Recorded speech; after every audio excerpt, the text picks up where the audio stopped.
I was the new kid on the middle school golf team, lonely on the bus ride to practice and always only partially prepared.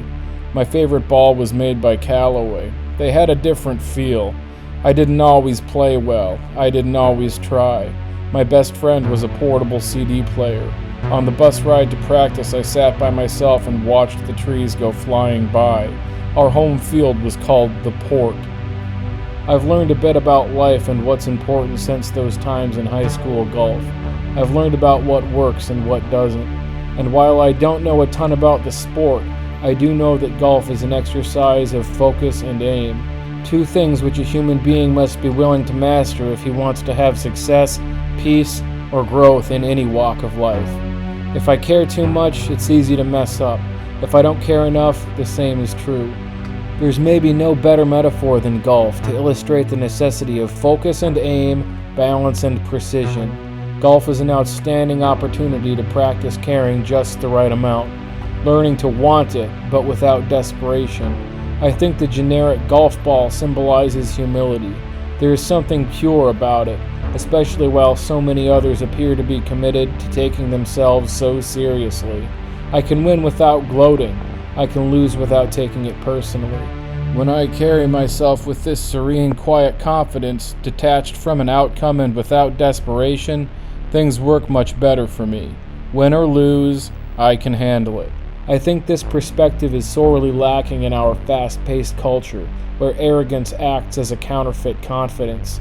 Your game and your life will benefit from serenity. No matter what is going on, golf can never be a person's top priority. The same could be said for any sport or career. That would lead to obsession and imbalance. The top priority is the love you give and the solutions you offer. What good is a hole-in-one if I'm not on speaking terms with a loved one? Think about it. If you want to win, perhaps it makes sense to understand what winning is. You win before you even tee off. When you see life as a gift and have treated it as such, you'll know the meaning of character development. Then a well-played game of golf can be the cherry on top rather than a kind of frenzied fixation. There is a God. People don't always want to talk about it, but that's also a discussion of aim. We all know that practice makes progress. It works for our swing, and it works for our character.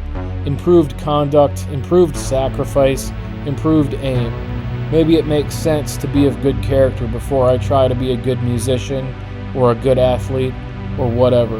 Maybe then the baggage won't weigh so much, thus improving my focus and improving my aim. I don't want my ghosts following me onto the green. I don't want them following me anywhere. People are miserable in large part because of their attachment to outcomes. I wanted to win, but I didn't know what winning was. I wanted to make friends, but I hadn't learned how to be a friend. I learned about the importance of telling the truth, about doing my best to be genuine. There's no way that won't help, no matter what you're trying to do. It's not as simple as just deciding to let go. It's too easy to snap back into old modes of thinking, old resentments, and old baggage. The freedom comes with letting go and then maintaining the habit. That's why I stress the importance of God. People are wild, but remember, we're only as sick as our secrets.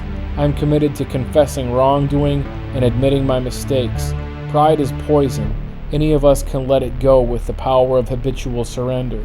That's the decision to follow the best possible example and then repeat the motions that get the job done. The same way we can practice our swing, we can practice our being.